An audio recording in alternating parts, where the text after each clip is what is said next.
So I think I'm all set up now. I have my DJI Pocket 2 on a tripod facing that way.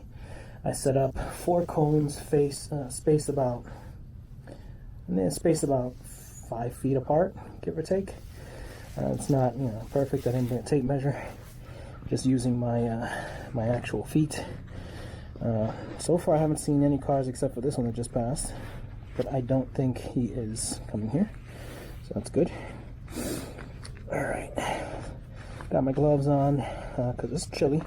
It's about 40 degrees. It's probably gonna start dipping soon. So first I want to just practice kind of weaving in and out of the cones, and then maybe do a couple of start and stop drills. Hopefully I don't hit the camera on my way out. Okay. Alright, so let's see here. Let's see if we can do this. That looks really short now, now that I think about it. Alright. 1, 2, oh wow, I can't do it. Okay, so I was a bit too optimistic. 5 feet is not... Well, I guess I can. I could do it that way. Alright. Now, I'm going really slow. And it's really forcing me to twist this thing. So I think I'm going to keep it like that. You know? I guess I could have started easier. But it's a little bit harder this way, and maybe that's what I need. Let's see if I can do it slowly. Okay, I mean, I'm doing it. It's not, I'm pretty sure I don't look very graceful, but all right. Damn it, I hit a cone. I heard it. Oh, but it didn't flip over. Okay, that's good. All right.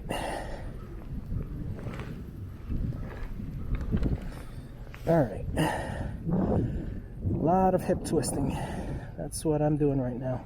I don't know what it looks like on camera, honestly. Ooh, oh, lost control of that one. Absolutely lost control of that one.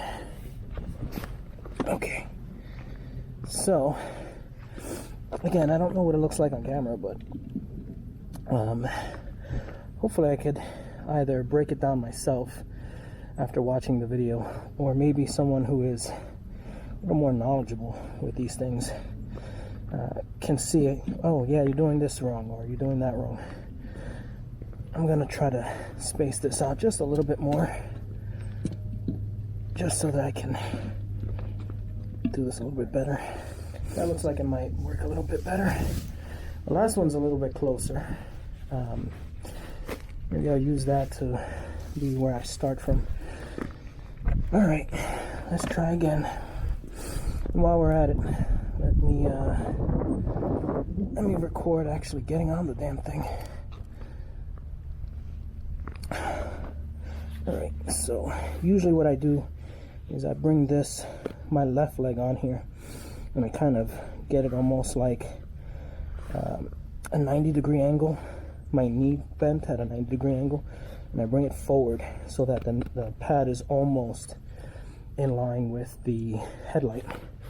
And then kind of just start putting a little more weight on that leg, and then just kind of jump on.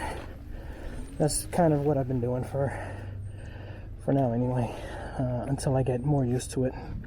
Maybe I'll figure out that that's actually one way to do it. Alright, so this is a little bit easier.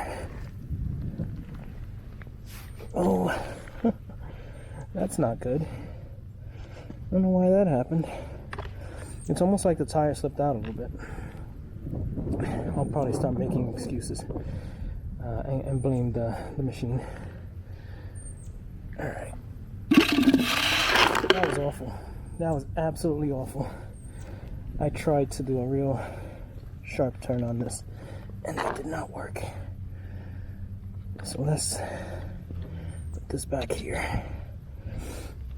Alright. So I'm getting actually better just with getting on the machine. So that's also good. Now, let's try again. Okay. Yeah. So the problem here is that I'm having isn't the initial turn. It's not the first turn. It's the, okay, I turn this way, now I need to turn this way. And if I kind of turn too much, then I need to turn even more on the way back. And yeah, if I, like I said, if I'm not really in control of what I'm doing, I'll either turn too sharp or turn too wide. Yeah, you see that? I didn't gauge that one too well. Yeah. But I think this drill is pretty helpful, because it's really forcing me to be mindful of my foot placement, the amount of weight I put on my feet, because that's how you turn. By putting more weight on one foot and then taking weight off of the other foot, you're going to turn sharply in the direction of the foot that you put the weight on. So if I want to make a sharp turn left and right and left and right like that, I need to basically control how much pressure I'm applying on my feet individually. So now if you want to just do not a sharp turn, if you want to do a wide turn, you don't have to do that. So if I want to just go all the way around, I mean, you still do. You still have to put a little bit more weight on one side than the other. But what's happening is you're more leaning your whole body if you want to make a wide turn like that. But if you want to make a sharp turn like that, you want to turn the whole unit. So less about you turning. In fact, I'm almost noticing that my body feels like it's staying straight, and it's just my legs that I'm playing around with. And it is very difficult. Ooh, I saved myself. I actually put one foot down on the floor and managed to get back up, which I've seen people do on purpose, where they'll lift up their entire foot. Let's see if I can do it. Hey, I kind of did it. Look at that. Let's see if I can do it again in view of the camera. And look at that. So slowly, the more you do, I hate to say it this way, but the more you push the boundary, the better at this you get. But like anything else, you gotta know how far to push and how quickly. There we go. I knocked over to him. It's the same with motorcycles. Thankfully, in my years of riding motorcycles, I've been lucky. I'm not gonna say I was smart. I wasn't always smart. I was just lucky. There were a few times, looking back with the wisdom that you get from age, there was a few things that I've done that I probably shouldn't have done, that could have ended really badly, but I was lucky not to have that happen. This I'm less worried about, because it doesn't really go that fast. And honestly, when you have to bail on this, I feel like it's safer than even on a bicycle, because if you start falling on a bicycle, there's not much you can do. You kind of just go where it goes. With this, you just hop off. In most cases. I mean, if you're going 30 miles an hour, there is no hopping off. I doubt your feet will move quickly enough to keep you from eating the pavement. But yeah, I'm getting the hang of it. And when I stop thinking about it, that's when I start doing better. When I'm too busy talking to you guys and not really focusing on what I'm doing, just letting it happen, that's when it seems to work a little bit better. But so far, well, that was a good run. I think I need more cones though. I need to buy some more cones. Maybe have like 10 of them.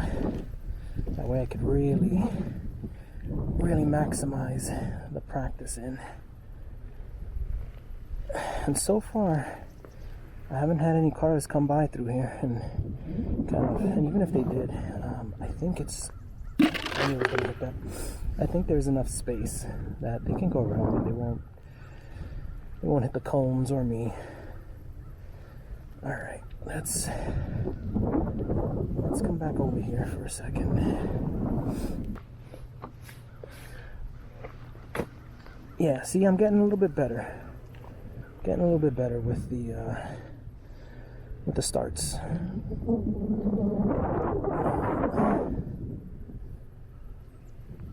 I think, yeah, it does feel smoother.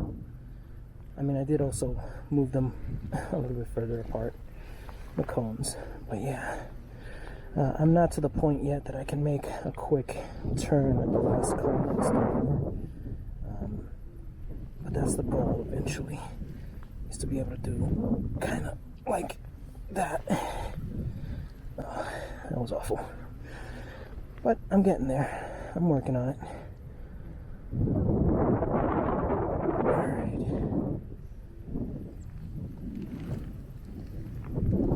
Yeah, I do need to get a few more cones. Don't know if they still sell them in Dollar Tree though.